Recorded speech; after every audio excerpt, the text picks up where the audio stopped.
La idea para hoy es bastante simple, es tener una clase muy directa en el sentido de que vamos a hacer cuenta.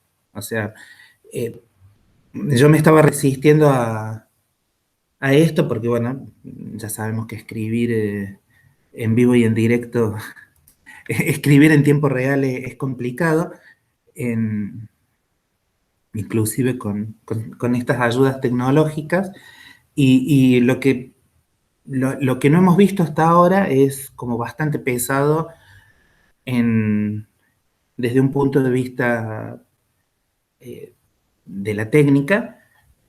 Tampoco es que sea tan pesado, o sea, es, eh, es pesado en el sentido que hay que hacer muchos pasos, muchos cambios de variable, eh, redefinir cosas y demás, pero no es técnicamente complicado en el sentido que no hay ninguna cosa nueva, hay solo un uso bastante pesado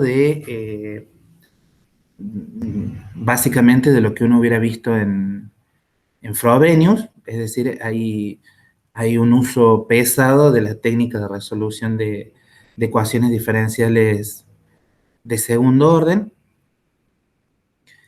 y paradójicamente el espectro en general de los problemas que vamos a ver se encuentra en una etapa bastante temprana, ¿sí? ¿Por qué? Porque en general el espectro tiene que ver con una condición de cuantización que tiene que ver con que las soluciones tengan comportamientos analíticos simples. Entonces la condición de cuantización aparece bastante rápidamente y el espectro tiene una forma agradable. ¿Por qué? Porque tiene que ver justamente con la única condición de cuantización que puede aparecer, que es que, bueno, que ciertas relaciones de recurrencia se corten. Eh, entonces eso, por un lado, ¿no? Eso hay que guardarlo siempre en mente. Después la expresión particular de las funciones de ondas es laboriosa. ¿Por qué? Porque no quedan ninguna de las funciones especiales más tradicionales, más simples. O sea, las funciones especiales tradicionales más simples son los polinomios de Legendre, las funciones de Bessel, Hermite, ese tipo de, de funciones. Eh, lo que si uno, como ya estamos en etapa de así, de, mm, de dar características generales de- del comportamiento de las cosas, Legendre, Hermite, en general son funciones especiales que dependen de un único número, por así decirlo. O sea, los polinomios de Hermite son polinomios muy simples. Los polinomios de Legendre dependen de un único numerito, ¿sí? Mientras que, por ejemplo, los polinomios de Legendre asociados, que aparecen naturalmente cuando uno resuelve cosas en coordenadas esféricas, ya dependen de dos numeritos, ¿sí? No por algo, eh, si recordamos un poco de funciones especiales, los polinomios de Legendre son de la forma P sub L, de coseno de tita, y en general hay alguna fórmula simple, relaciones de recurrencia bastante simples, mientras que los polinomios de Legendre asociados en general se denominan con P sub Lm de coseno de tita, y estos otros ya no tienen una expresión tan agradable, son polinomios el grado del polinomio en general está dado por el mismo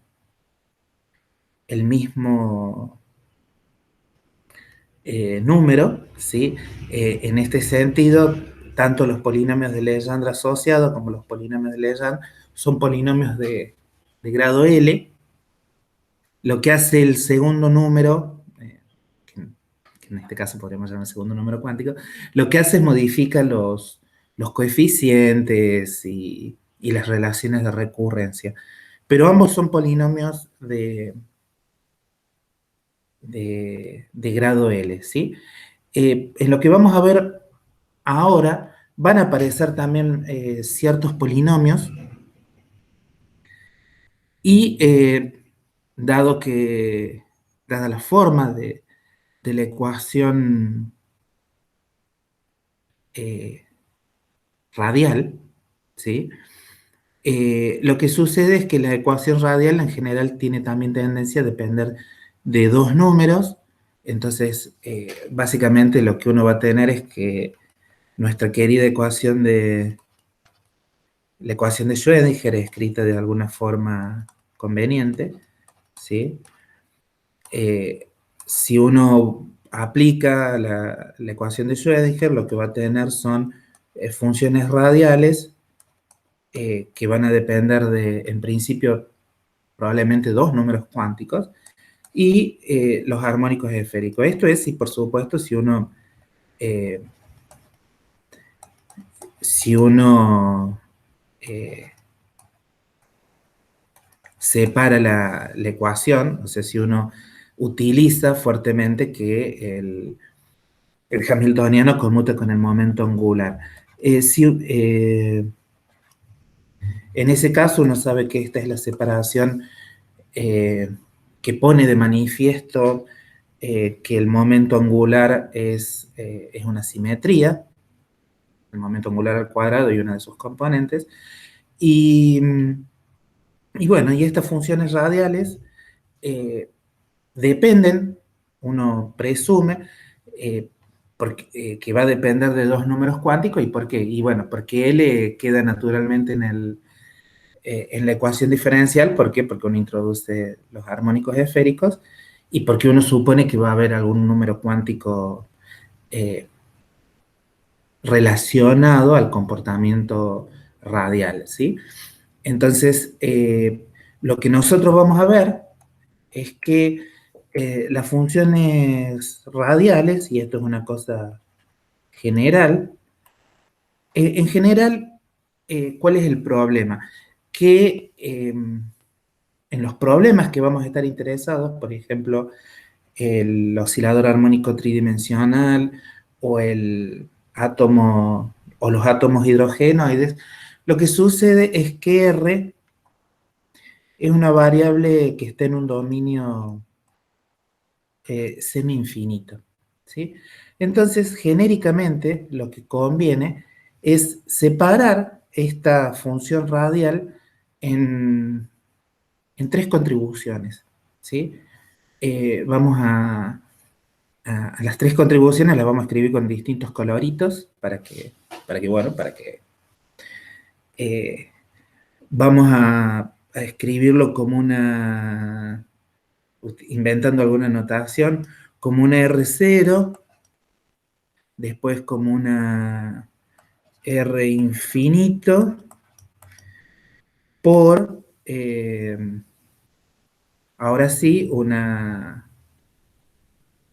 eh, vamos a ponerle U por el momento, U sub NL de R. Esta separación que está acá, había dicho que le iba a escribir con tres colores distintos, pero bueno, ya la escribí. Esta expresión que está acá es una expresión muy general, muy interesante. Sí, y este es un gran sí, básicamente lo que uno supone es que el límite para R que va a cero de la función radial completa, esto está dominado por esta función. Es decir, esta cosa que estoy llamando R0 contiene el comportamiento asintótico de toda la función radial cuando la variable va a cero, ¿sí? Es decir, si uno sabe que, por distintos argumentos o por las razones que sea, si uno sabe que la función radial completa tiene que anularse como una cierta potencia de R cuando la variable radial va a cero, ese comportamiento uno lo va a poner acá, ¿sí? Y después, ese es el significado de esta cosa. Esto no es nada raro, porque, a ver, es lo que hace la ecuación indicial, ¿no? La ecuación indicial, básicamente lo que me dice es cómo se comporta la solución cerca de un punto singular regular. Y bueno, y la idea es que en general R igual a 0 es un punto singular regular, ¿sí? Entonces, si como lo que queremos hacer es hacer un análisis desde el punto de vista de las ecuaciones diferenciales, lo que está implícito acá, en esta separación, es que R es singular regular. Esto no es ninguna sorpresa. Sabemos que la ecuación radial tiene a R igual a 0, tiene el origen del sistema de coordenadas como un punto singular regular. Entonces, este comportamiento, donde digo quiere decir eh, esto que está acá, es el comportamiento que uno sacaría de la ecuación indicial.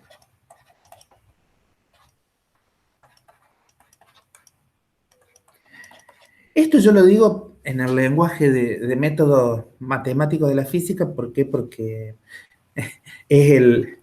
según me han dicho, ustedes cursaron métodos matemáticos de la física, y además porque permite sistematizar un poco lo que hacen los libros. Por ahí lo que hacen los libros de cuántica no asumen en general que uno tiene una formación fuerte en, en ecuaciones diferenciales de segundo grado, en particular en el método de Frobenius. Entonces hacen las cosas con los dedos, y al hacerlo así con los dedos, uno le cuesta después sistematizar un poco lo que está viendo, pero bueno, ustedes tienen una formación un poco más fuerte que eso. Entonces prefiero tratar de enfatizar las cosas generales que uno va a hacer.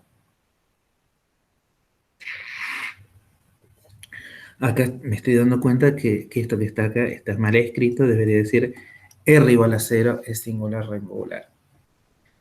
En el mismo sentido, uno podría pensar que R igual a infinito, que esto no tiene mucho goya, pero que infinito también es singular regular, ¿sí? O sea, si uno mira las ecuaciones, en general lo que uno ve es que para R que va a infinito, eh, las cosas que multiplican a las derivadas o a la función, las cosas que multiplican a la... uno sabe que en una ecuación diferencial de segundo orden, que es la ecuación de Schrödinger, después de todo una ecuación diferencial de segundo orden, en la ecuación de segundo orden uno tiene que fijarse en qué sucede en lo que multiplica a las funciones y a las derivadas. Entonces, R igual a infinito también uno puede pensar que es una singular regular, ¿sí? Esto en métodos uno no le pone mucho énfasis, porque la realidad es que no tiene ganas.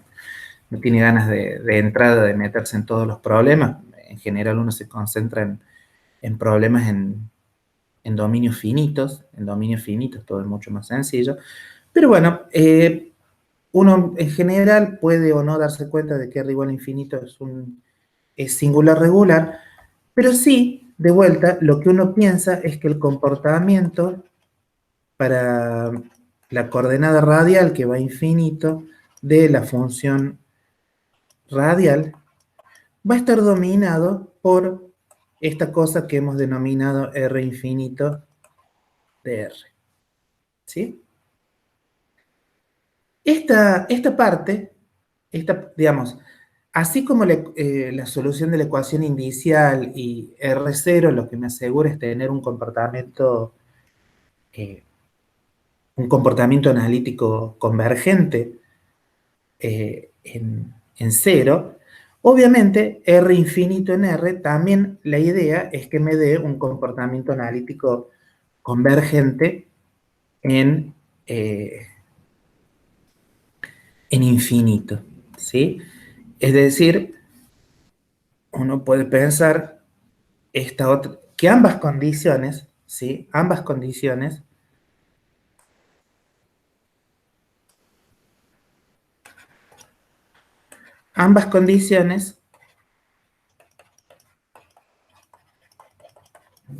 tienen un objetivo simple.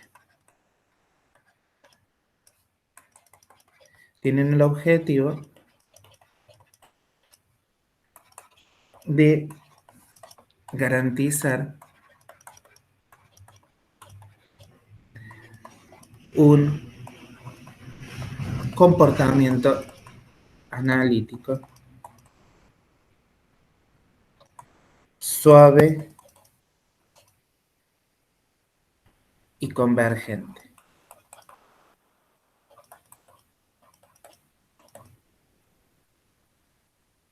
¿Sí? Tanto analizar el comportamiento asintótico para R que va a infinito y el comportamiento para R que va a cero, yo lo que quiero es que la función sea lo más regular posible. ¿Sí? En particular, lo que uno se da cuenta es que el comportamiento en infinito tiene que ser, de ser posible, tiene que ser suave, ¿sí? Y de tal forma de garantizar que, por ejemplo, que si uno tiene estados ligados, eh, la función de onda sea de cuadrado integral, ¿sí? Entonces, para los estados ligados, y esto es importante, o sea, nosotros a lo largo de la materia, en general, cada vez que nos encontrábamos con una situación nueva, con un problema nuevo, con un hamiltoniano para una situación problemática nueva, lo que nos preocupábamos era encontrar, calificar todo el espectro. No nos preocupábamos solo por la parte discreta del espectro, que es la que corresponde a los estados ligados, sino que agarrábamos y veíamos si había si había, por ejemplo, un continuo, cuál era la degeneración del continuo, eh, y, y por cierto, también estudiábamos el discreto. En, en problemas tridimensionales, y en particular para el átomo hidrogenoide, son de mucho interés los estados ligados, ¿sí? Entonces, para estos estados ligados, lo que, lo que queremos, obviamente, es que sean de cuadrado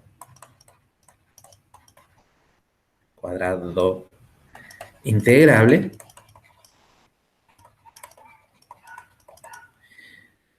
Entonces, lo que vamos a, a encontrar, ¿sí?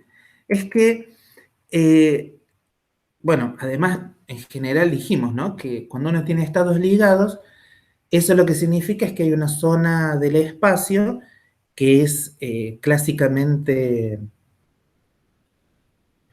inaccesible y que es una región en la cual el decaimiento de la función de onda es al menos exponencial, ¿sí? Entonces, lo que nosotros vamos a encontrar es que, vamos a decirlo así, los R infinitos que vamos a encontrar o son exponenciales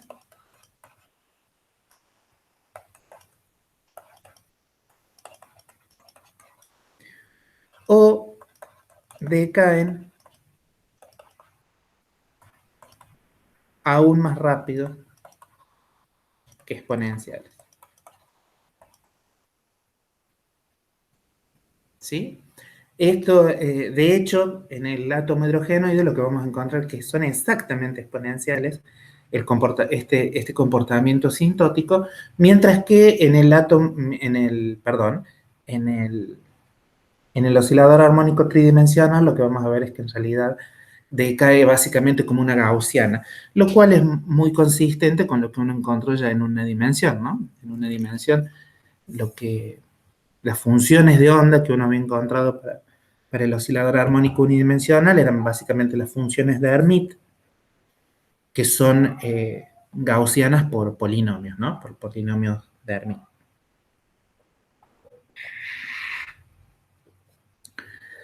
Eh, bien. Acá es lo que está, es de vuelta, es el procedimiento que vamos a seguir. Eh, y en general lo que uno hace, una vez que uno tiene la función radial, perdón, una vez que uno tiene esta función radial como el comportamiento asintótico cerca de cero, más el comportamiento asintótico en infinito, estos ya son funciones conocidas, ¿sí? Lo que hace, mete esto en la ecuación radial, ¿sí?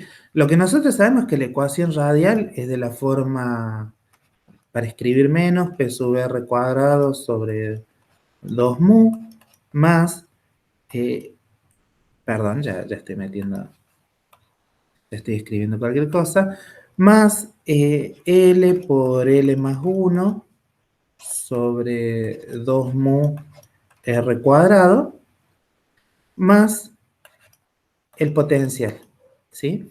Este potencial es el potencial que uno ha encontrado. Uno mete esto, ¿sí? En la ecuación radial,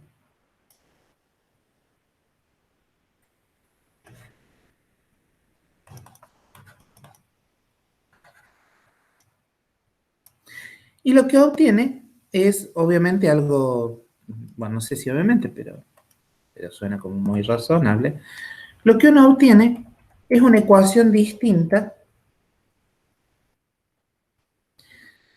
para U, ¿sí? O sea, lo que uno obtiene es un operador diferencial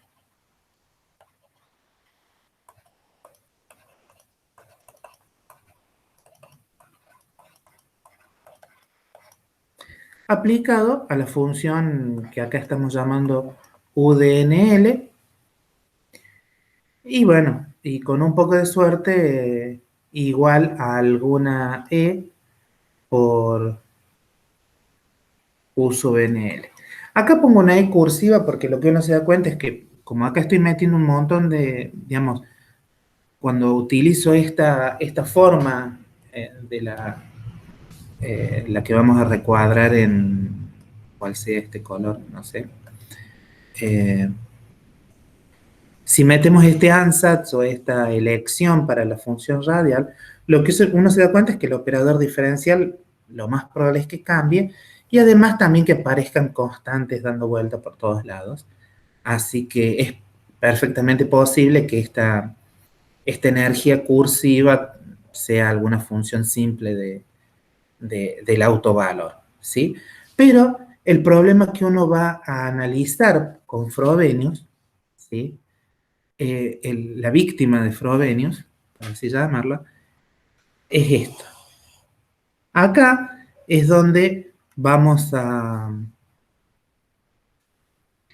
aplicar Frobenius. Aquí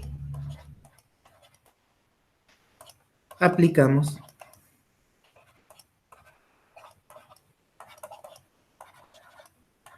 seguro que le voy a escribir mal el apellido al pobre Frobenius, no me acuerdo, creo que iba ahí la diéresis. Entonces, ¿qué significa eso? Y que básicamente vamos a hacer lo mismo que uno suponía siempre, o sea, vamos a suponer que U es de la forma una suma desde n que va a infinito hasta, perdón, de 0 a infinito, de coeficientes por, por potencias de R, ¿sí?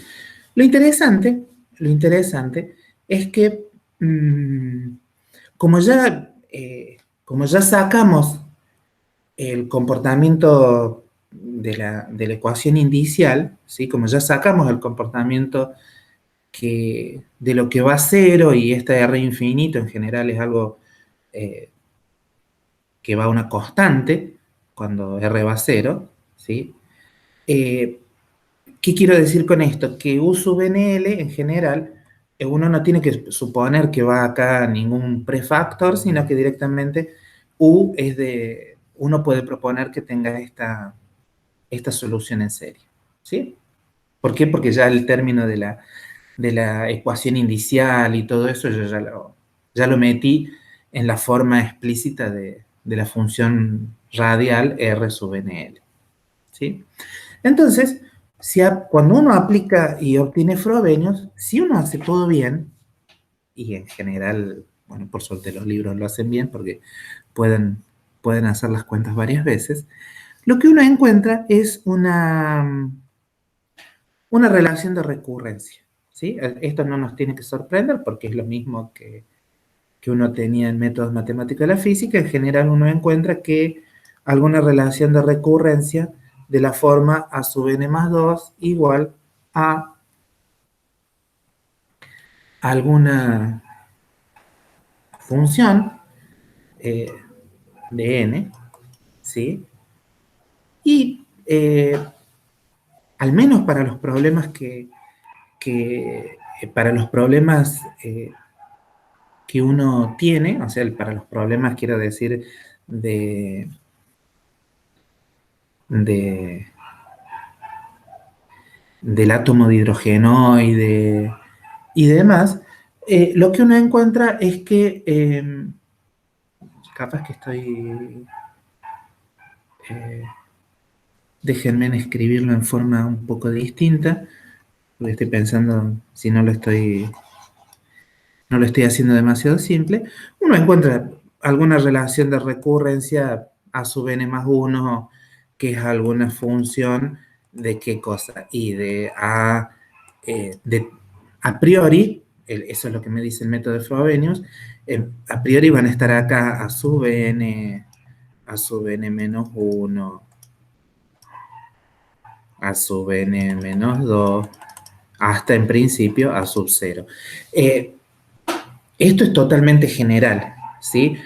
Afortunadamente las relaciones de recurrencia que quedan son de forma, eh, son bastante razonables, o sea, son relaciones de recurrencia de un término, perdón, de dos términos, que son las que uno sabe resolver en forma sencilla y, eh, y bueno, eh, son cosas, digamos, son cosas bastante estándares, ¿sí? O sea, quedan relaciones de recurrencia que uno sabe manejar. Lo interesante es que una cosa que nos dice Frobenius y que en general uno, en métodos matemáticos de la física, como uno estudia ecuaciones muy razonables, la- el, eh, o aparecen soluciones polinómicas, alguien me dice que busque las soluciones polinómicas, o bueno, o hay condiciones que me imponen las soluciones polinómicas.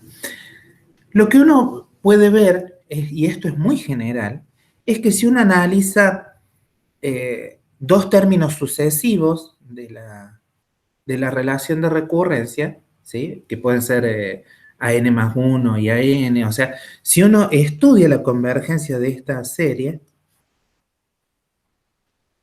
ah, no puse la flecha, si uno estudia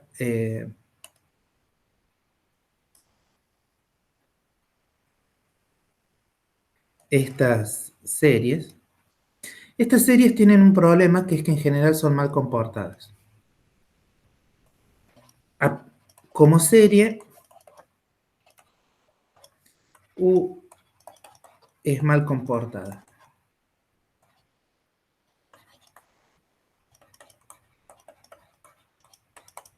¿Qué quiere decir que es mal comportada? Que en general son series divergentes, ¿sí? Y uno podría decir, bueno, pero uno ya tiene el comportamiento asintótico en infinito. En una de esas el comportamiento asintótico me arregla que esta serie sea mal comportada. Lo que uno encuentra es que en general son tan mal comportadas que ni siquiera el comportamiento asintótico logra dar funciones razonables, ¿sí?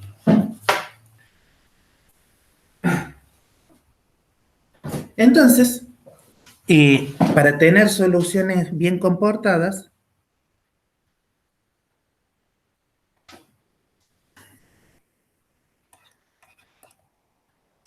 para tener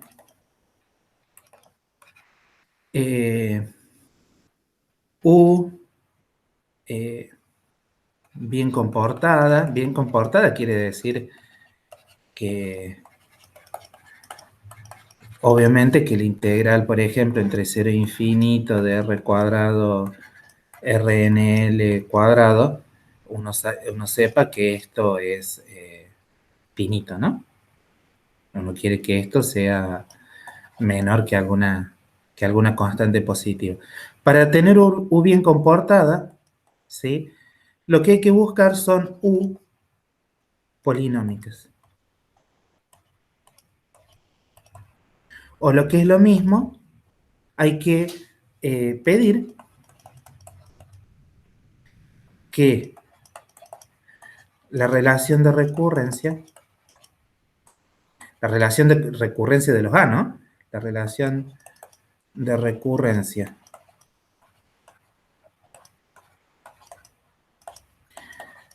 de los A sub n se corte. Se corte en el sentido, quiere decir que si uno tiene, un ejemplo vamos a poner, si uno tiene que la relación de recurrencia es de la forma A sub n más 1 igual a alguna Fn por A sub n, entonces esto lo que queremos es que F de algún n grande particular, esto sea igual a 0. ¿Sí? Entonces, uno sabe que si la relación de recurrencia se anula a partir de algún coeficiente, entonces el resto de los coeficientes más altos son nulos, tengo una función polinómica. Y esto que está acá, esta relación, esto que está acá, es lo que uno habitualmente denomina la condición de cuantización. Cuantización. O lo que es lo mismo, es la ecuación de autovalores.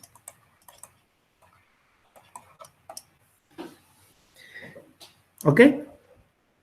Eso es buenísimo porque en general lo que me da es una forma analítica para los... esto me da una forma analítica para los autovalores, ¿no? Fíjense qué fuerte que es. O sea, los autovalores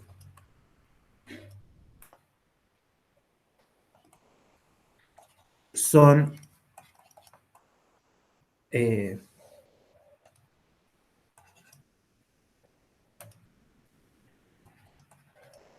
funciones simples de n. Obviamente esto voy a aclararlo porque pareciera que es la receta para resolver todos los problemas.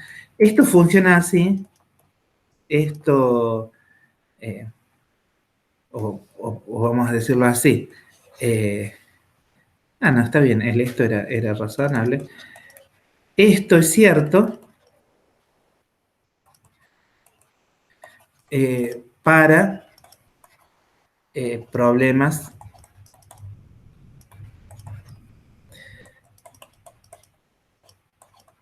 exactamente solubles. Es decir, hay un montón de problemas en los cuales yo puedo querer aplicar todo este algoritmo que, que he estado describiendo hasta aquí y no pasa nada. Uno no, o uno no encuentra, en general lo que sucede es que si el problema no es el átomo hidrogenoide o no es el oscilador armónico, y y un número muy contado de problemas con soluciones exactas, lo que sucede en realidad es que uno no encuentra relaciones de recurrencia que sepa cómo tratar, ¿sí? Todo este programa, todas estas 3 páginas de 3 o 2, no, sí, son como 2 páginas y chirolita, todas estas todo este método que es muy general y que uno diría, puedo resolver un montón de problemas, puedo poner cualquier potencial radial y puedo aplicar esto, donde falla, donde realmente falla el asunto, es en encontrar relaciones de recurrencia que uno sepa cómo tratar, ¿no? Lo que en general sucede es que si yo pongo un potencial cualquiera, la relación de recurrencia que me queda es horrible y uno no sabe cómo tratarla. Ahora, un pequeño chivo que tiene que ver con la actividad de uno, más recientemente se han encontrado algunos problemas en los cuales hay relaciones de recurrencia de 3 términos, y no de 2 términos, que son los que conocemos habitualmente, y algunas relaciones de recurrencia de 3 términos se pueden tratar en forma exacta, son muy poquitas, pero en los últimos 20 años se ha trabajado mucho en algunos problemas que en determinadas circunstancias pueden resolverse, hay partes del problema que se pueden resolver en forma exacta, eh,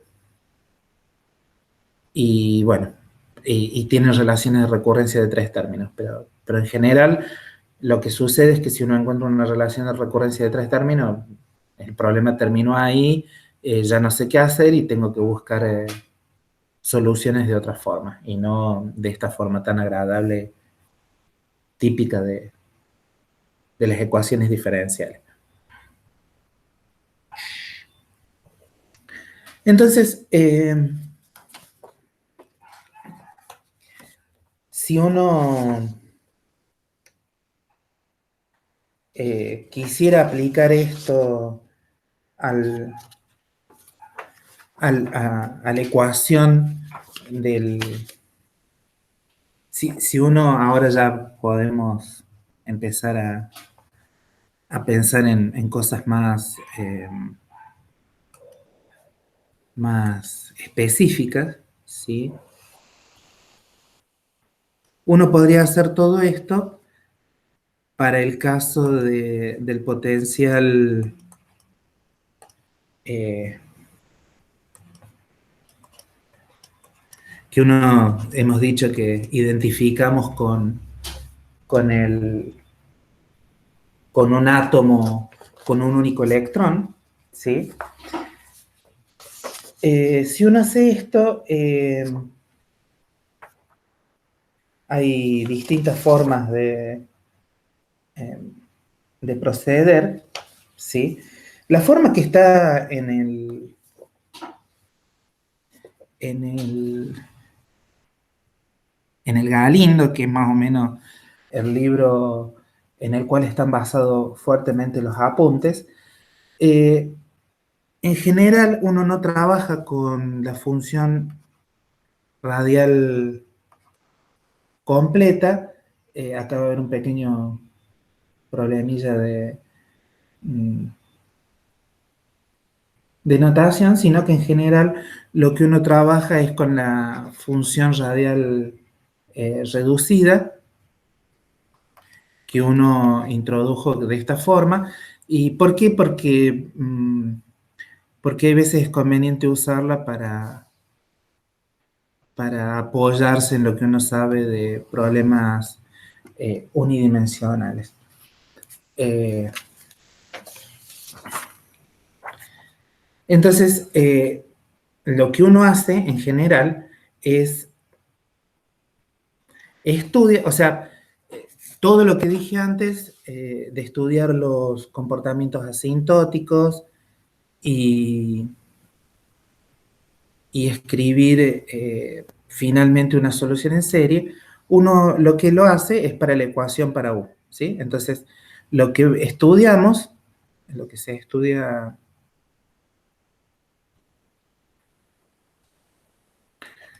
vamos a escribirlo así, vamos a estudiar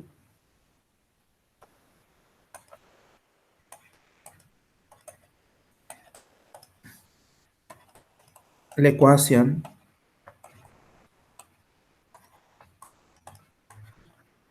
para U. ¿Ok? No estudiamos la ecuación de R grande, sino que estudiamos la ecuación para U. Eh, Dependiendo del problema, ya lo dijimos esto, algunas veces es conveniente estudiar la función radial reducida o no. Lo interesante es que si uno hace, ya la habíamos escrito, está en el Galindo, está en los apuntes, la ecuación radial reducida, cuando lo interesante es que cuando R va a cero, ¿sí? O sea, si uno, perdón, cuando R va a infinito, ¿sí? Cuando R va a infinito, mm, lo que uno sabe es básicamente que tanto el potencial como el término que uno llama habitualmente centrífugo, estos dos términos van a cero. Entonces no es sorprendente que cuando R va a infinito, la ecuación diferencial que quede, que es la que me va a dar el comportamiento asintótico para, para R que va a infinito, ¿sí? La ecuación que queda es de la forma menos h barra cuadrada sobre 2 mu, la derivada respecto a R dos veces, de U, donde U es esta U. Vamos a hacer alguna flechita de color intenso para que sepamos de qué U estamos tratando. Esta U es esta U, ¿sí? Eh, entonces la ecuación que queda es de la forma, o sea, básicamente tenemos la energía cinética, por así decirlo, todos los términos de potencial se mueren, y esto va como, y simplemente para que no haya problemas de signo, ponemos acá un módulo de la energía, porque además estamos interesados en, en que no haya de vuelta ese tipo de, de incógnitas de qué energías estamos hablando. Entonces, lo que uno se da cuenta es que U va como E a la más menos la raíz cuadrada de 2 mu, el módulo de la energía, sobre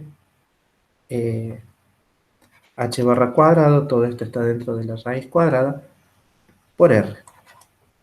¿Sí? Esto que está acá es el comportamiento asintótico para R que va a infinito,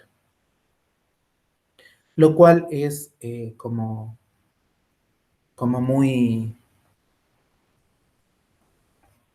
bonito, ¿sí?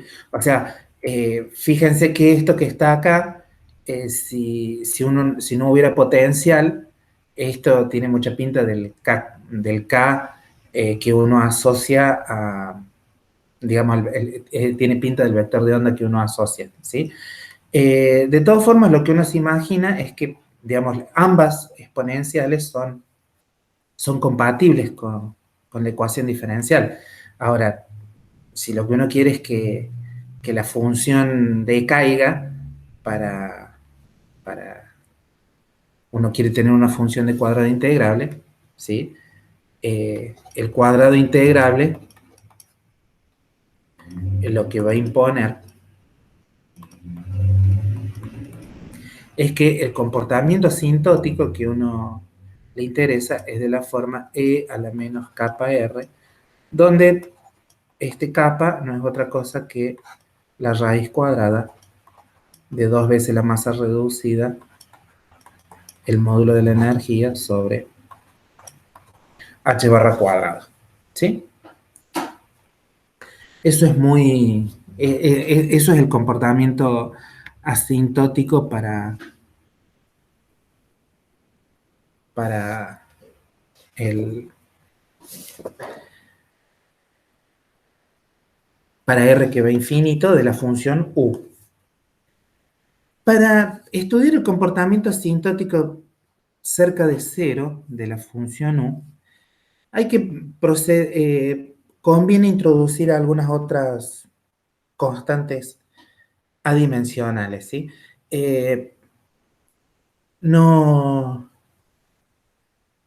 no es raro, ¿sí? O sea, acá ya estamos introduciendo, fíjense que para que la expresión de U esté bien definido, lo que uno se imagina es que esta constante kappa tiene unidades de 1 sobre longitud, ¿sí? Entonces, se introduce, es costumbre introducir una variable adimensional para la longitud, que es de la forma 2 mu módulo de la energía sobre h barra cuadrado por r, ¿no? Esta es la dimensión que nos va a, perdón, es la dimensión, es la variable en la cual conviene estudiar el problema, ¿sí? No es la única constante que conviene introducir, ¿sí? Eh, Acá eh, van a tener que creerlo por el momento, pero es otra variable que permite dimensionalizar de forma muy agradable la ecuación. Es una variable que la vamos a llamar ρ sub 0, que es de la forma raíz cuadrada de 2 mu sobre el módulo de la energía por z e cuadrado sobre h barra, ¿sí? Fíjense que, o sea, eh, si el potencial es de la forma z e cuadrado sobre una longitud, ¿sí? Si yo escribo adecuadamente eh, alguna unidad de longitud, mejor dicho, de longitud sobre energía, lo que uno se imagina es que todo esto también es adimensional, ¿sí? Entonces, simplemente para que les quede dando vuelta, estas son las variables que adimensionalizan, qué palabra horrible, el problema.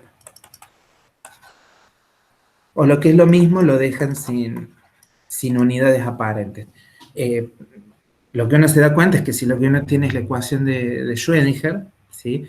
La ecuación de Schrödinger es algo que tiene unidades de... Las únicas cosas que andan dando vuelta tienen o unidades de energía, que son los autovalores, o tienen unidades de longitud por las derivadas segundas, ¿no? Así que no es para nada raro pensar que necesito una longitud adimensional, una pseudo longitud adimensionalizada y una pseudo energía adimensionalizada. Si introduzco estas dos cosas en la ecuación para U, lo que uno encuentra es la siguiente ecuación, que es muy, muy sintética, ¿sí? Pero que al menos alguna vez hay que verla.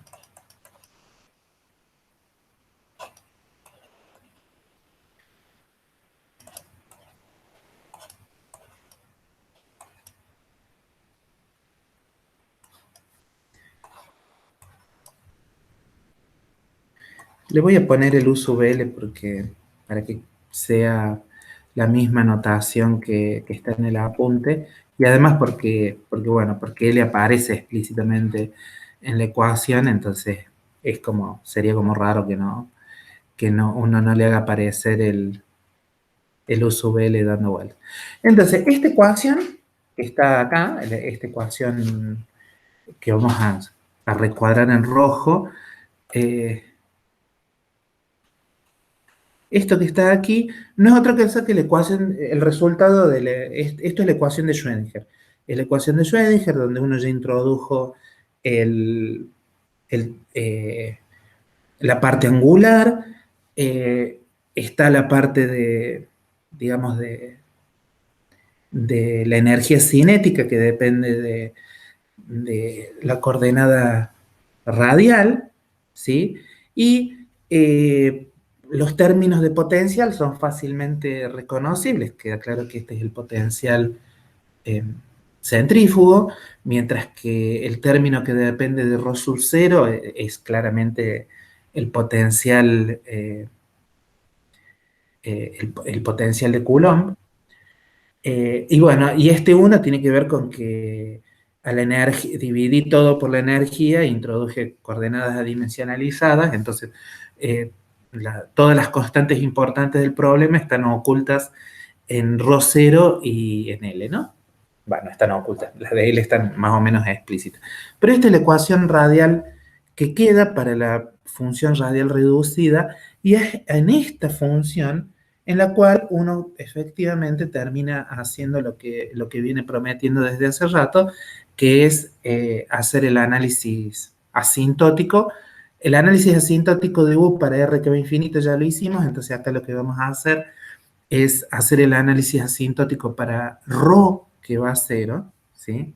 Hay que analizar asintóticamente qué pasa para ρ que va a cero. No saqué de esta herramienta. Hay que estudiar qué sucede para ρ que va a cero y además hay que proponer que U sub L sea alguna serie que tenga que ver con ρ a la n, ¿no? Estos son los dos pasos que quedan. Hagamos 5 minutos de descanso eh, y ya seguimos con la clase de métodos matemáticos de la física.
Bueno, continuamos eh, con la clase. Lo interesante es que eh, el comportamiento si uno estudia esta ecuación, la ecuación recuadrada en rojo, la ecuación que hemos escrito para la función radial reducida, queda claro que para ρ que va a cero, el único término importante, además del de la derivada segunda, es el término centrífugo, ¿no? O sea, para ρ que va a cero,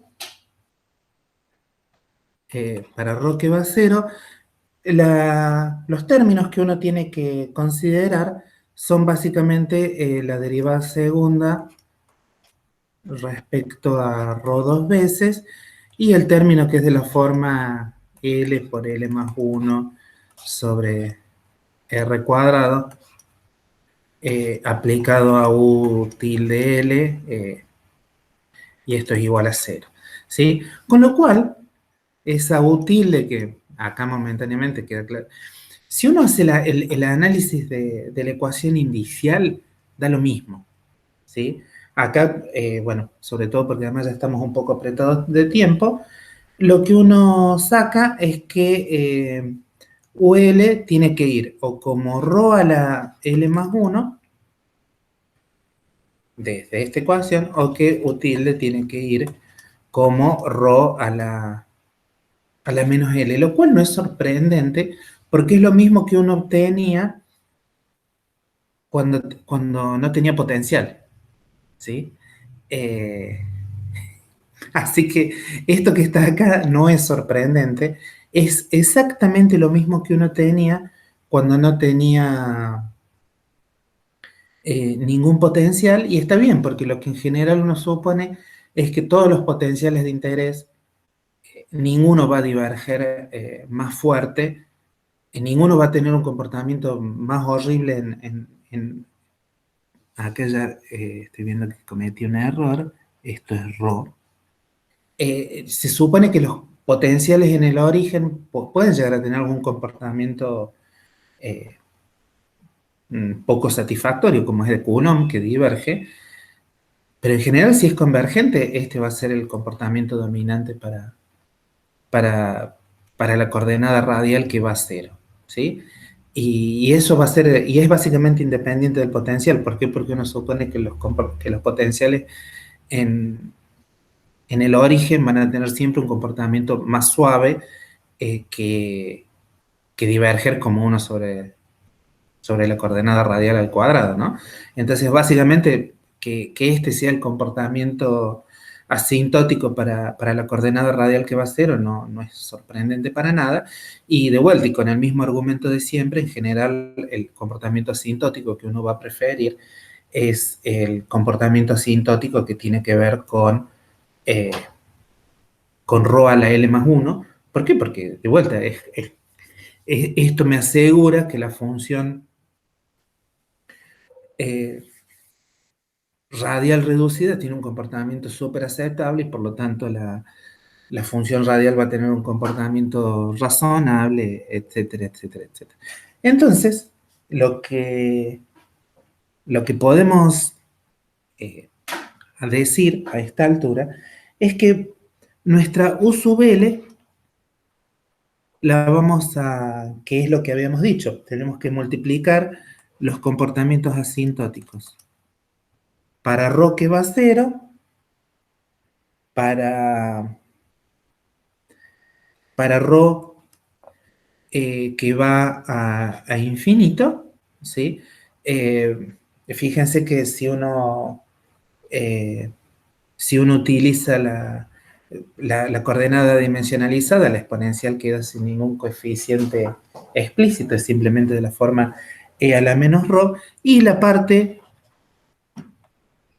que no tiene comportamiento asintótico, sino que es la parte que tenemos que analizar al estilo serie, es de esta forma, ¿sí? O sea, acá está escrito para el átomo hidrogenoide la forma explícita en términos de una coordenada adimensionalizada, lo cual es muy bueno porque porque nos hace escribir menos. Esto es lo que habíamos dicho que teníamos que encontrar en general, ¿sí? Lo que habíamos dicho en general era que íbamos acá está casualmente, íbamos a escribir la función radial, que fuera de interés, como el comportamiento asintótico para cero, el comportamiento asintótico para infinito y alguna función que íbamos a tratar de alguna forma, ¿sí? Eh, la única diferencia de lo que dijimos con respecto a lo general es que esta u es la función radial reducida, pero sabemos que entre la función radial reducida y la función R hay solamente un rho de diferencia, ¿sí? O sea que esto es realmente lo que hay que buscar. Si uno introduce esto en la ecuación, hay que introducir esto vamos a ponerle números a las ecuaciones, se lo vamos a poner con rojo para que sea fácil encontrarlos. Si esto es la ecuación 1, y esto que está acá es la ecuación 2, entonces si a 2 lo introducimos en 1, lo que nos devuelve es una ecuación para W. La ecuación para W es bastante simple, es de la forma ρ, la derivada segunda de W con respecto a ρ dos veces, más 2, L más 1 menos ρ, la derivada de W respecto de ρ, más ρ0 menos 2L más 1, todo por W igual a 0. ¿Sí?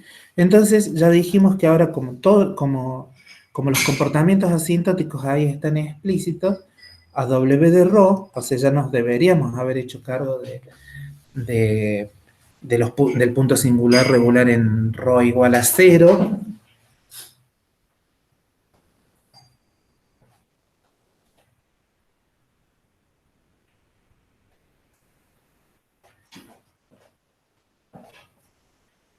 Entonces, como nos hemos hecho cargo del comportamiento asintótico en ρ igual a 0, acá podemos escribir simplemente que W es una suma desde k igual a 0 hasta infinito de a sub k ρ a la k.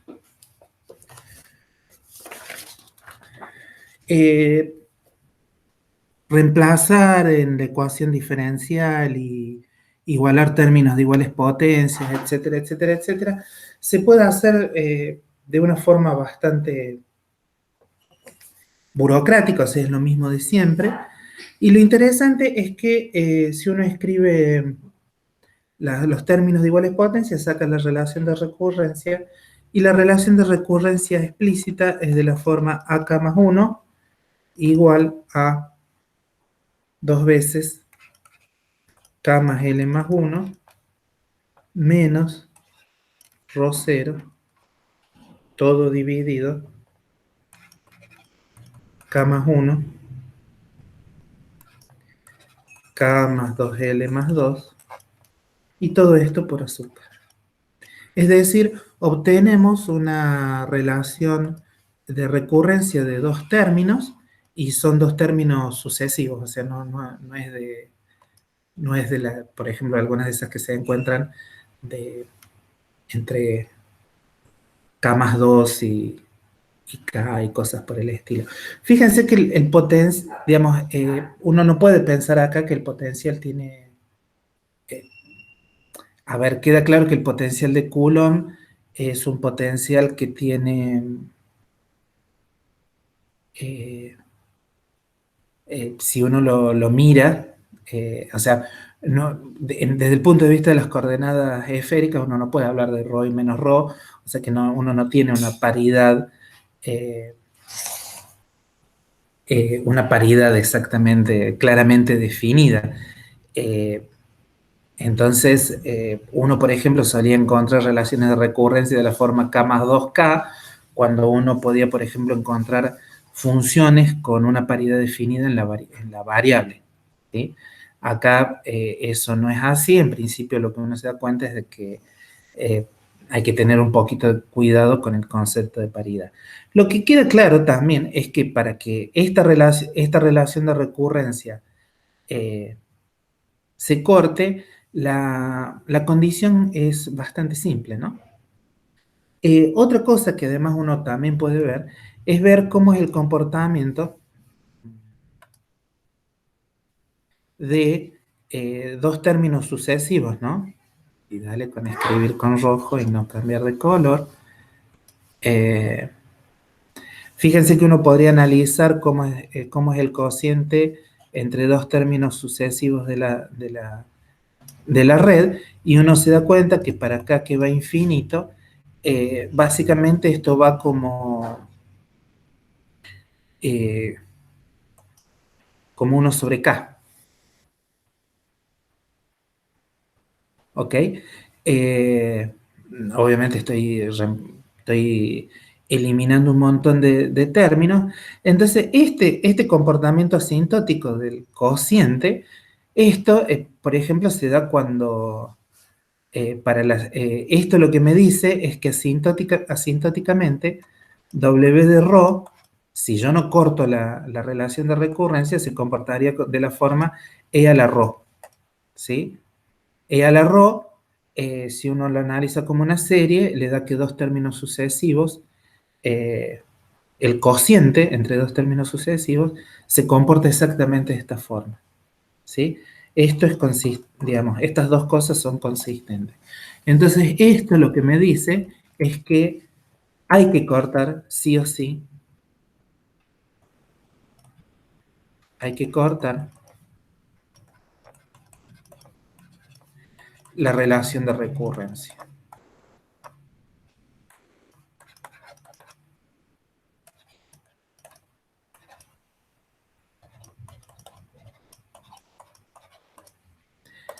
Y eso lo que me dice es que para algún número n, que más L más 1, menos ρ 0 es igual a 0.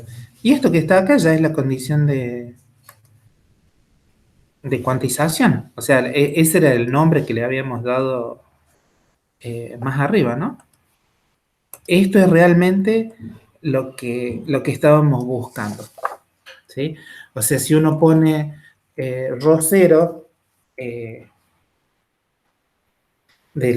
utilizamos la expresión explícita para ρ 0, uno puede despejar los valores de la energía y lo que encuentra, si uno hace esa operación, lo que uno encuentra es que los valores de energía son de la forma menos mu z cuadrado a la cuarta, todo sobre 2n más L más 1. Fíjense que esto es lo que está acá en el numerador de la relación de recurrencia, es este término, ¿sí? Obviamente todo el resto viene de ρ sub 0, y todo esto está al cuadrado,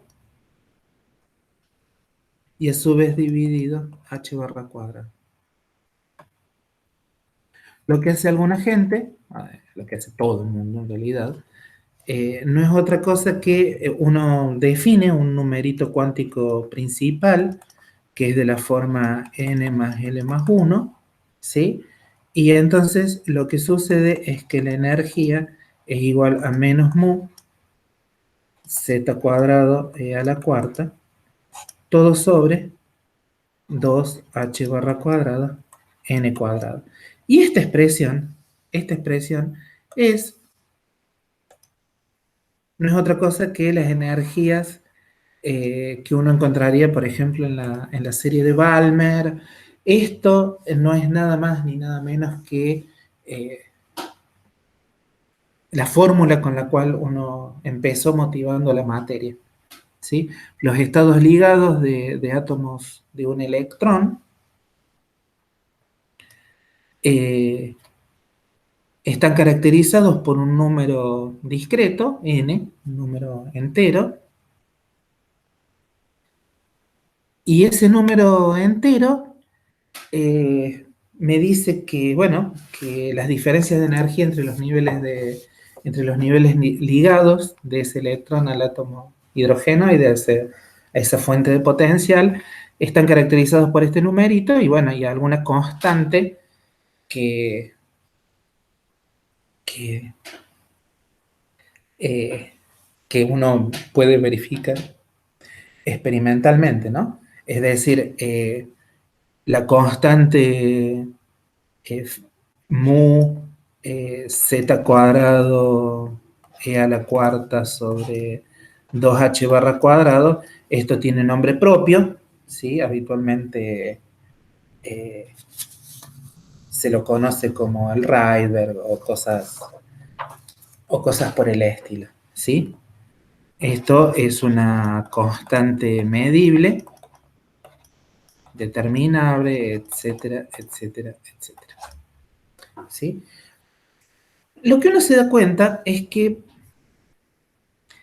eh, la energía depende básicamente de este n, que es la suma de n grande y de L. El L viene del momento angular, así que n grande tiene que venir de la ecuación radial, ¿no? Eh, uno, eh, digamos, no es esta distinción lleva un tiempo acostumbrarse a ella, pero no es tan complicado, ¿sí? No es tan complicado eh, familiarizarse con, con estos números y con estas soluciones. Lo que viene después en el apunte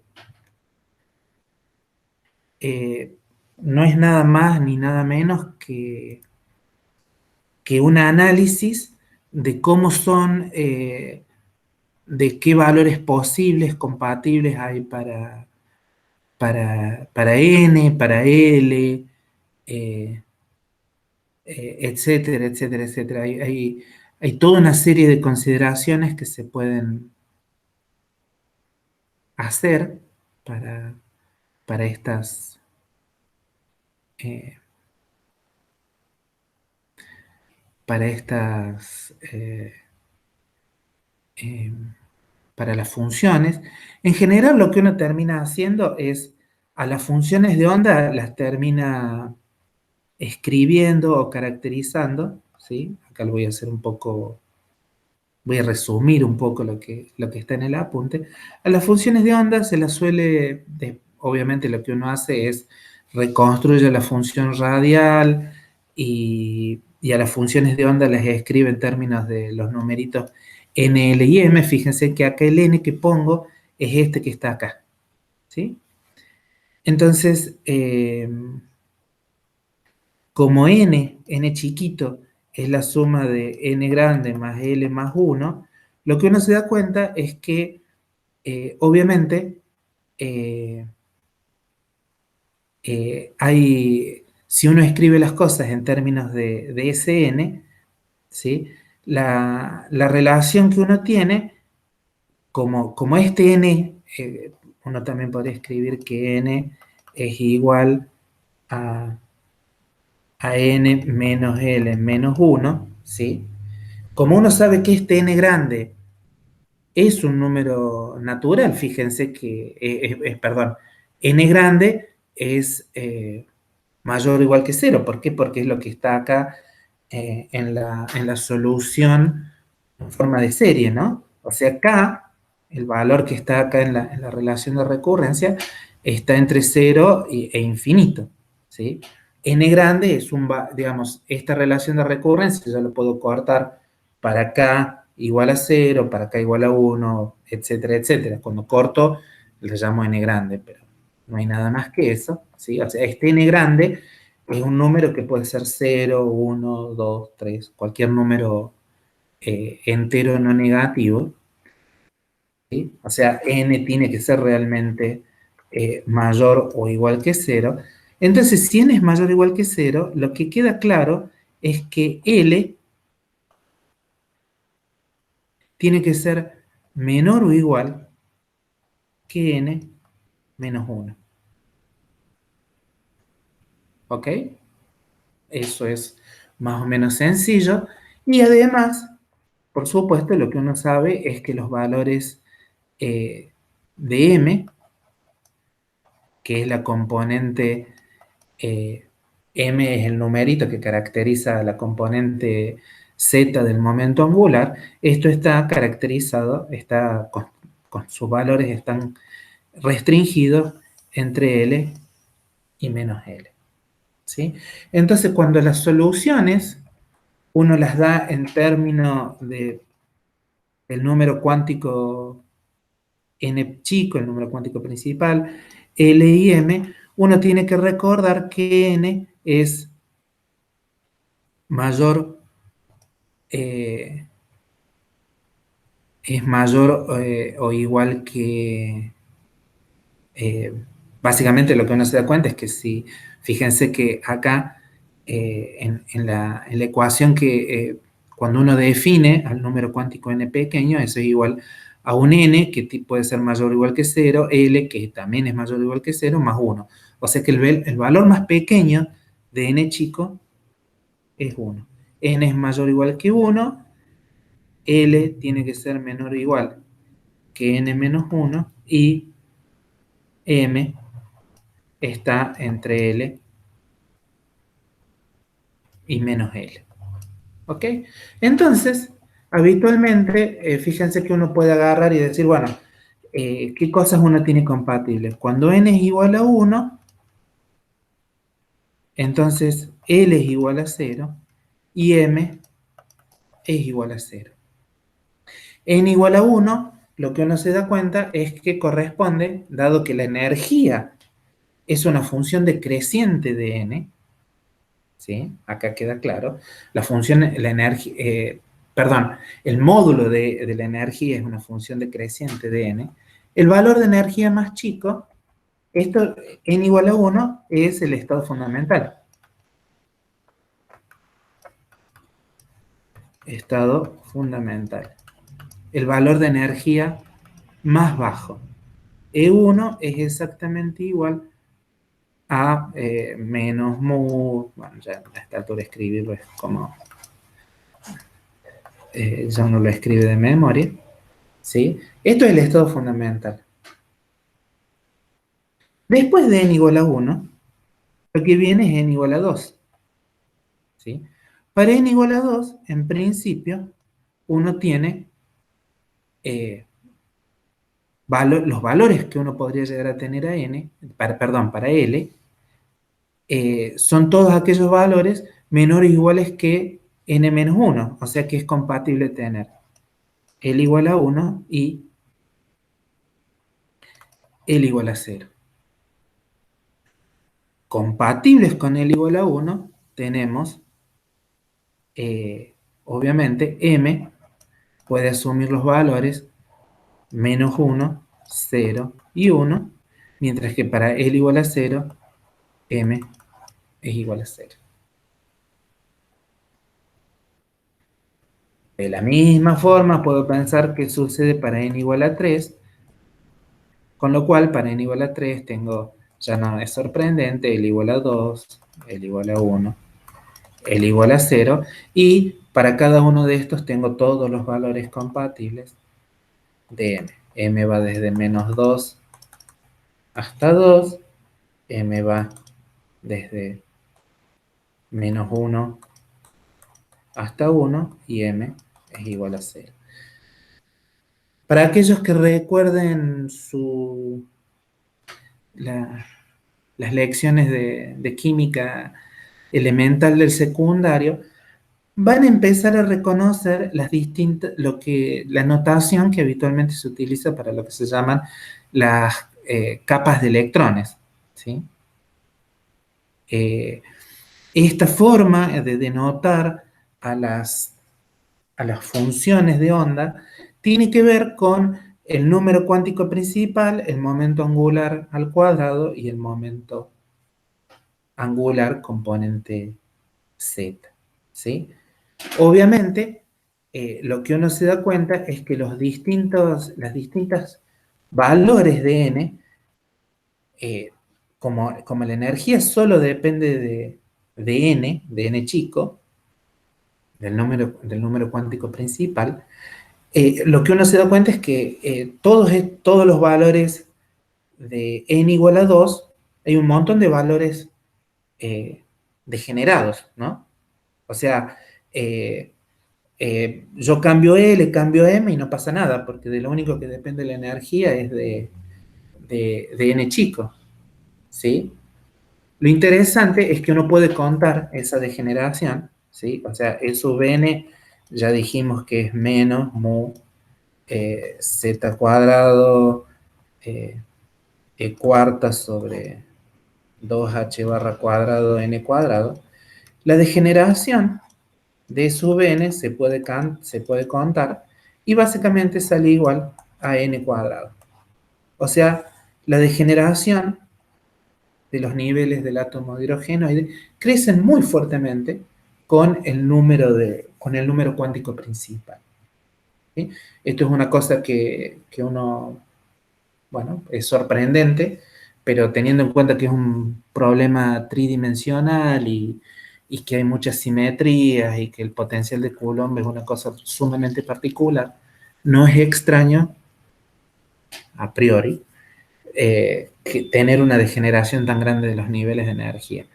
Pero, qué interesante. Puse esta página,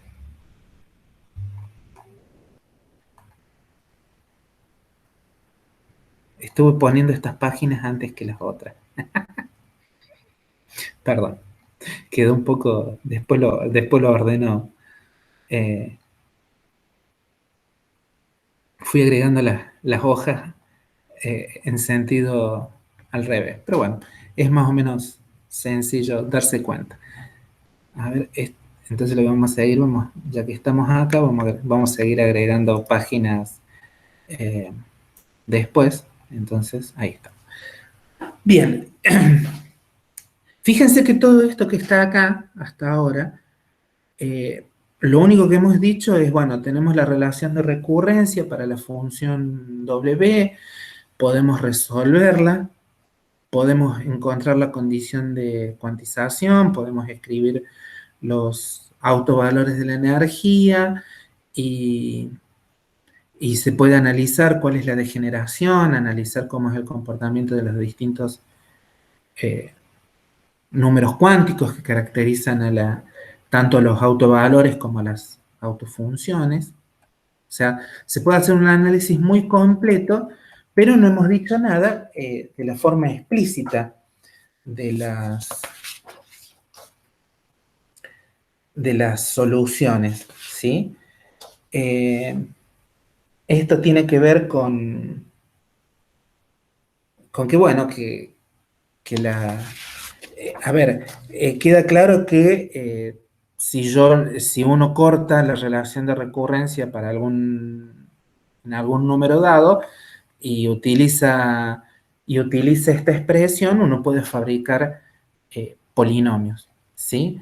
Polinomios que van a estar caracterizados por dónde corto la relación de recurrencia y el numerito L, ¿sí? O sea, voy a tener polinomios característicos que van a depender de en dónde corto esta relación de recurrencia y, y, y el número cuántico L, ¿no? O sea, va a depender de ambas cosas, además porque en particular uno podría decir, bueno, acá el numerador en una se lo podría escribir en términos del numerito principal n, pero bueno, el denominador sí o sí siempre depende de L. Esos polinomios son bastante feos, hay muchas notaciones distintas para denotarlos.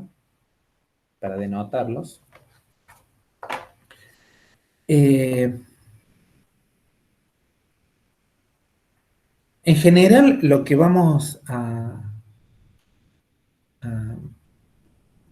a decir es que, permítanme mínimamente recordar la ecuación diferencial que teníamos para la función eh, ρ, ¿sí? Eh, Acá hay que hacer un pequeño truco. Fíjense que en la ecuación diferencial que habíamos escrito cuando reemplazábamos los comportamientos asintóticos, bla, bla, bla, y demás, la ecuación que habíamos encontrado para la función W depende de ρ cero, ¿sí? Ahora, lo que hemos dicho es que para que la relación de recurrencia se corte, ρ cero tiene que ser igual a esto que está acá, o sea, a 2 veces el número cuántico principal, ¿sí? Entonces, para estudiar las soluciones polinómicas, lo que hay que utilizar es que efectivamente uno dice que ρ cero es 2 veces n grande más l más 1, o lo que es lo mismo, ρ cero es igual a 2 veces el número cuántico principal, ¿sí? Si uno hace esto, uno puede reescribir la ecuación para la, para la variable, para la función W. Recordemos que la función que teníamos era W. Y bueno, ahí hay que hacer un truco más aún, eh, que uno puede pensar o que divide por un medio o alguna cosa por el estilo, pero la ecuación de W se puede reescribir, por cierto, utilizando que ρ0 es igual a 2 veces n. Todo esto se puede escribir como 2ρ, la derivada segunda de W con respecto a la variable 2ρ, o sea, nuestra variable ahora pasa a ser 2ρ, no ρ. Todo esto más 2L más 1 menos 2ρ, la derivada de W con respecto a 2ρ. Disculpen que lo escriba de esta forma, parece un tanto fea. Y queda n menos L. eh, mm, Permítanme ver una cosa nomás. Sí, tiene que ser. En el apunte creo que está mal escrito, pero debe ser n menos L menos 1. O sea, queda el número cuántico radial, W, igual a 0. ¿Sí? Esta es la ecuación que tiene nombre propio, digamos, ¿sí? Fíjense que para llegar a esta ecuación um, tuvimos que hacer un montón de cosas. Eh, digamos, para llegar a esta ecuación, tuvimos que recurrir a la función radial reducida, tuvimos que, que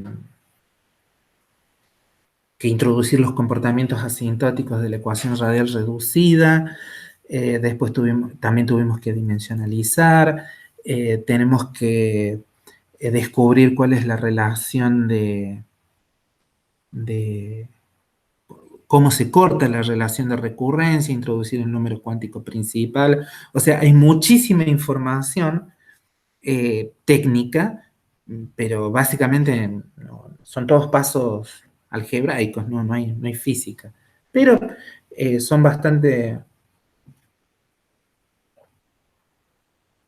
son laboriosos cuando menos. Lo interesante es que esta ecuación sí tiene nombre propio y tiene soluciones polinómicas. Esta ecuación se denomina ecuación de Laguerre y tiene soluciones polinómicas, digamos, nos aseguramos de eso. Tiene soluciones polinómicas que son fáciles de encontrar si no polimómicas, sino polinómicas, disculpen, polinómicas. Tiene soluciones polinómicas que son más o menos fáciles de reconocer si hacemos este pequeño truco de que la variable de la ecuación diferencial es 2R, es 2ρ en vez de ρ, ¿sí? Y lo interesante es que la ecuación, realmente la ecuación de los polinomios depende del número, de este número, que es el número radial, ¿sí? Uno puede hacer aparecer el número radial o el número cuántico principal a piacere, entonces dependiendo de cuál notación uno prefiera, va a obtener, lo que uno debería tener en claro es que el grado del polinomio y otras características del polinomio tienen que ver con este número cuántico n grande, ¿sí? Si uno prefiere escribir las soluciones en términos de el número cuántico principal y del momento angular, va a tener que recordar bueno, que los polinomios y ese tipo de cuestiones se escriben de forma complicada en términos de esos números. Entonces, sin mayor justificación, esto lo pueden encontrar en cualquier libro o tabla de quien tenga polinomios, lo que uno encuentra es que las soluciones son los polinomios de Laguerre, que acá abajo podemos poner o n grande, digamos, las soluciones polinómicas están caracterizadas por lo que multiplica la función, que es n grande, y lo que multiplica a la derivada primera, que no es el término ρ, sino que es esta cosa 2L más 1. ¿Sí?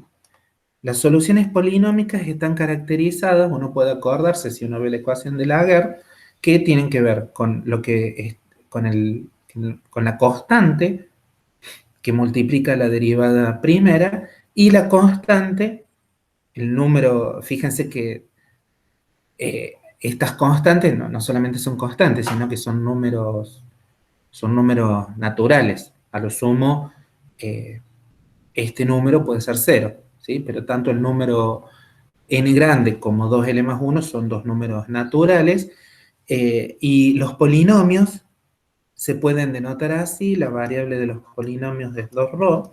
Otra forma muy común de denotar estos polinomios es obviamente hacerlo en términos del número cuántico principal, entonces el 2L más 1 no cambia, y acá en el índice de abajo uno simplemente escribe n menos L más 1. La variable es siempre la misma, ¿sí? Entonces, estos polinomios son polinomios razonables. De hecho, una vez que uno escribe estos polinomios, uno puede ver que los polinomios estos tienen relaciones de ortogonalidad, se puede hacer un montón de estudios, al mejor estilo Sturm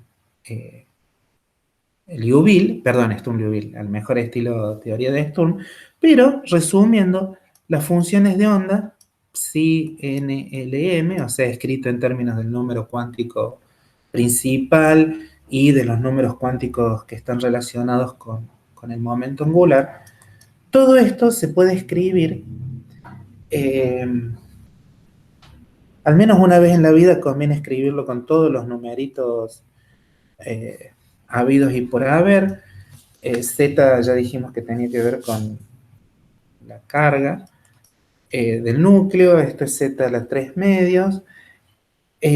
Lamentablemente hay que seguir introduciendo una constante que aparece naturalmente, que tiene unidades de longitud, que es esta constante a 0 a la 3 medios, aparece n cuadrado, y todas las constantes que voy a estar escribiendo tienen que ver con que esta es la expresión normalizada de la función de onda, ¿sí?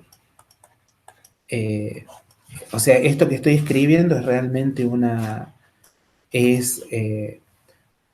función de onda normalizada por eso es que tiene esta forma tan particular. Todos los coeficientes tienen que ver con la normalización y las integrales de los polinomios de Laguerre. Disculpen si le pisamos 5 minutos a la gente práctico, ya con esto quiero terminar. Eh, eh, R a la L por, pongámosle un por, una exponencial menos z r sobre A0n por los polinomios de Laguerre L, 2L más 1 sobre n menos L menos 1 de 2 veces ZR sobre A0n por los polinomios, perdón, por los armónicos esféricos.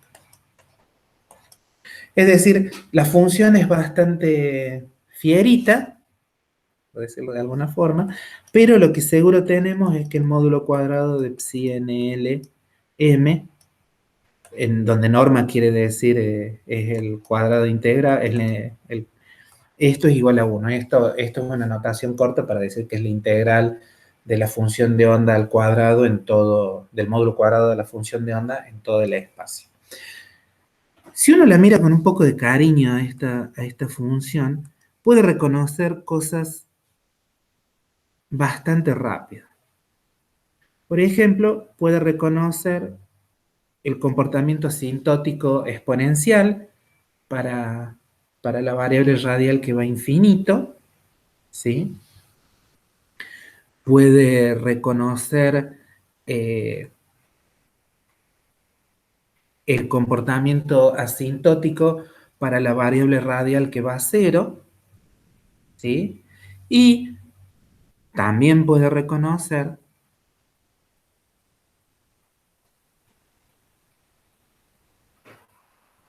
los polinomios de Laguerre, ¿sí? Por cuestiones de conveniencia, fíjense, recuerden que ρ era la variable, digamos, es la longitud adimensionalizada, entonces no es raro que donde tiene que aparecer los polinomios de Laguerre aparezca la coordenada radial dividido por algo que no hemos dicho qué es, pero que tiene que tener unidades de longitud, ¿sí? O sea, en vez de tener esa variable media rara, lo que se introduce en todos los lugares donde aparece R, que sabemos que tiene que estar adimensionalizado, se introduce esta variable, esta constante a sub 0, después de todo Z y N son simplemente números, ¿no? Entonces, el factor que está acá en el círculo celeste o el color que sea, no es nada más que la exponencial de a la menos ρ, esto es el polinomio de Laguerre de 2ρ, y esto es el comportamiento asintótico que era de la forma L más 1 para la función radial reducida y es de la forma L más 1 sobre R para la función de onda completa, ¿sí? Y bueno, ahí los armónicos esféricos son los mismos armónicos esféricos de siempre. Ahí no hay nada raro. Y A0 es lo que se conoce como, es una longitud, y es lo que se conoce como radio de Born. Y obviamente es una cantidad importante, porque me dice de qué orden son las longitudes físicas que andan dando vuelta, ¿no? En este tipo de problemas. Interesantemente, lo que se puede ver es que A0 es básicamente 0.5 Armstrongs, ¿sí? Que es una unidad que se introduce a propósito del radio de Born. Entonces, así pueden ir a ver los parciales y ese tipo de cuestiones. El resumen es bastante simple, es es el algoritmo que dijimos al principio. Hay que agarrar, hay que considerar o la ecuación radial reducida o la ecuación radial, perdón, la función radial reducida o la función radial, y hacer todo lo posible para obtener una ecuación adimensional, adimensionalizada y que uno ya tenga los comportamientos asintóticos incorporados. Y si uno hace todo eso, puede encontrar los autovalores a través de una condición de que una relación de recurrencia se corte y, eh, y bueno, y después los polinomios serán polinomios de algún tipo, pero son polinomios. Es más o menos sencillo saber cuál es el grado del polinomio y estudiar las degeneraciones.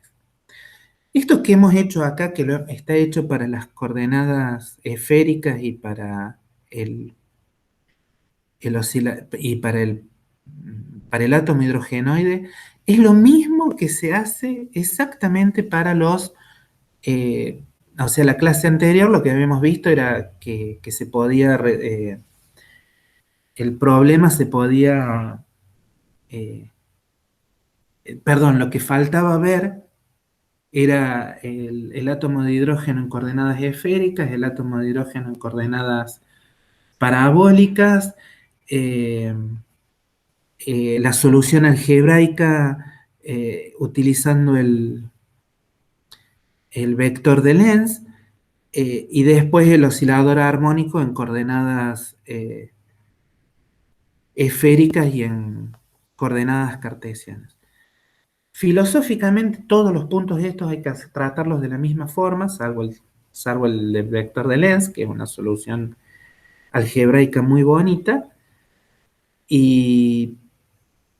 pero el átomo de hidrogenoide en coordenadas parabólicas hay que hacer exactamente lo mismo, la misma cosa, el mismo estudio de ecuaciones diferenciales, y para el oscilador armónico hay que hacer el mismo estudio de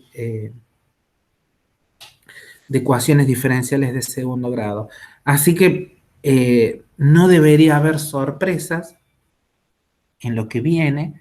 La única diferencia con el oscilador armónico es que cuando lean la solución van a ver que la única diferencia son básicamente que el comportamiento asintótico es de la forma e a la menos r cuadrado, y los polinomios aparecen de vuelta polinomios de Laguerre un poquito distintos, pero básicamente aparecen polinomios de Laguerre. Eh, lo que uno intuye es que, como en el oscilador armónico tiene unidades propias, entonces la dimensionalización va a ser hecho en términos de otras cantidades, no va a aparecer z, no va a aparecer e cuadrado, etcétera, pero básicamente hay enormes similitudes en el proceso, en las cuentas que hay que hacer para obtener el oscilador armónico, ¿sí? Eh, bueno, nada. Vayan al práctico, así la gente del práctico no los extraña, y nos vemos.